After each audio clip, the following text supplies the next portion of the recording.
नमस्कार। 19 जुलाई 2024 को असम के वर्तमान मुख्यमंत्री हेमंत बिश्व शर्मा के द्वारा एक सनसनीखेज बयान दिया गया था। मेरा असम में मुस्लिम पॉपुलेशन 40% हो चुका है। 1951 में 12%, आज असम में मुस्लिम पॉपुलेशन 40%। जिसमें उसने दावा किया था कि 2041 तक असम एक मुस्लिम बहुल राज्य बन जाएगा। क्या सच में असम एक मुस्लिम बहुल राज्य बन जाएगा? कितनी सच्चाई है मुख्यमंत्री के दावों में? आइए जानते हैं इस वीडियो के द्वारा।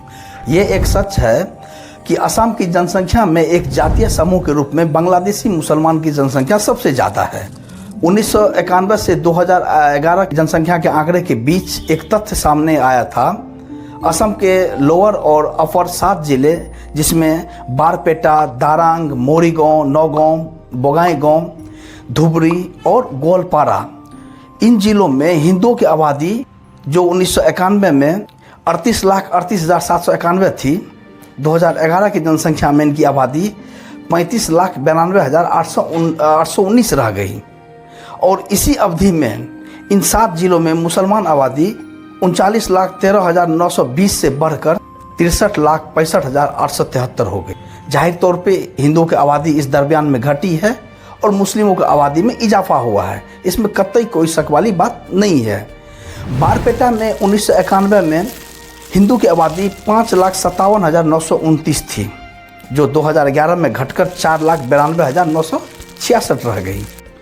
दारंग जिले में 1991 में हिंदू आबादी 7,86,332 थी, जो 2011 में घटकर 3,27,322 रह गई। इसी दौरान मुस्लिम आबादी 4,15,322 से बढ़कर 5,97,392 हो गई। तो ये आंकड़े इस चीज़ को पुख्ता सबूत देते हैं कि इस दरमियान में मुस्लिम आबादी बढ़ी है और इसी दरमियान में हिंदू की आबादी में वहाँ पे गिरावट दर्ज की गई है। इन जो 7 जिलों का हमने जिक्र किया था, उसके एक आंकड़े, इसमें से मुस्लिम आबादी कितनी फीसदी बढ़ी है, इसकी एक आंकड़ा पेश करते हैं। मोरीगांव 1991 में मुस्लिम आबादी थी 2,89,835। 2011 के आंकड़े में ये आबादी हो जाती है 5,03,257। नौगांव 8,93,322 मुस्लिम से बढ़कर हो जाती है 15,63,203। धुबरी 9,38,789 से बढ़कर हो जाती है 15,53,023।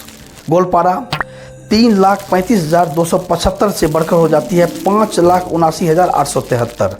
हेमंत बिश्व शर्मा का एक और दावा था कि मुस्लिम की आबादी हर 10 साल में 30% बढ़ जाती है और इस वक्त असम में तकरीबन 40% मुस्लिम आबादी है। इनके इन दावों को विपक्षियों ने खिल्लियाँ उड़ाई और कहा था कि ये संयुक्त असम के डाटे पेश करते थे, जब उसमें नॉर्थ ईस्ट के कई और स्टेट आते थे। बाद में इसका विभाजन हुआ। लेकिन हेमंत बिश्व शर्मा के दावे में एक सच्चाई है। वो सच्चाई ये है कि 1971 की जनगणना के अनुसार असम में मुस्लिमों की कुल आबादी 24.56% थी और हिंदुओं की आबादी तकरीबन 72.51 थी। ठीक 4 दशक बाद जब 2011 का आंकड़ा आता है तो मुस्लिमों की आबादी हो जाती है 34.22 और हिंदुओं की आबादी हो जाती है 61.46। बाकी में अन्य रिलीजन्स है। तो इस 4 दशक में हिंदुओं की आबादी घटी है और मुस्लिमों की आबादी बढ़ी है। तो ये घटने वाली आबादी जो है, क्या उसमें कोई ऐसी महामारी फैल गई जिसके कारण वो काफ़ी ज़्यादा मात्रा में मर गए या फिर पलायन कर गए? नहीं, ये सब कुछ भी नहीं था। जाहिर सी बात है कि हिंदू में जन्म दर कम रहा होगा और मुस्लिमों में जन्म दर ज़्यादा होगा, इसलिए। और दूसरी एक और सच्चाई थी जो हेमंत बिश्व शर्मा भी दावा कर रहे थे, वो है अवैध बांग्लादेशियों का आगमन। घुसपैठियों के द्वारा असम में काफ़ी मात्रा में यहाँ वहाँ बस गए हैं और ख़ास करके लोअर असम के ज़िलों में, जो मैंने उपरोक्त जिक्र किया था। तो ये आंकड़े 1971 से 2011 के बीच में ये उनकी दावों को पुष्टि करते हैं कि मुस्लिम आबादी बढ़ रही है और हिंदू आबादी घट रही है।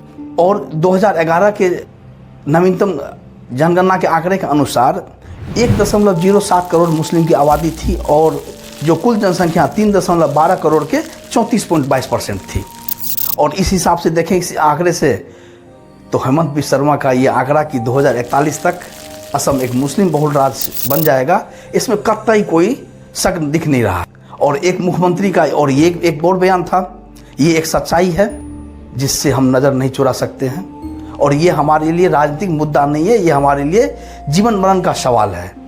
और इस वक्त असम के 27 जिलों में से 9 जिले मुस्लिम बहुल जिले हैं, इसमें भी कतई कोई शक नहीं है।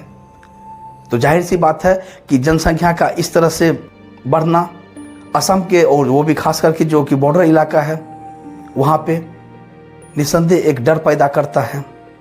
और जो इनकी दावे हैं वो दावे बिल्कुल सत्य हैं।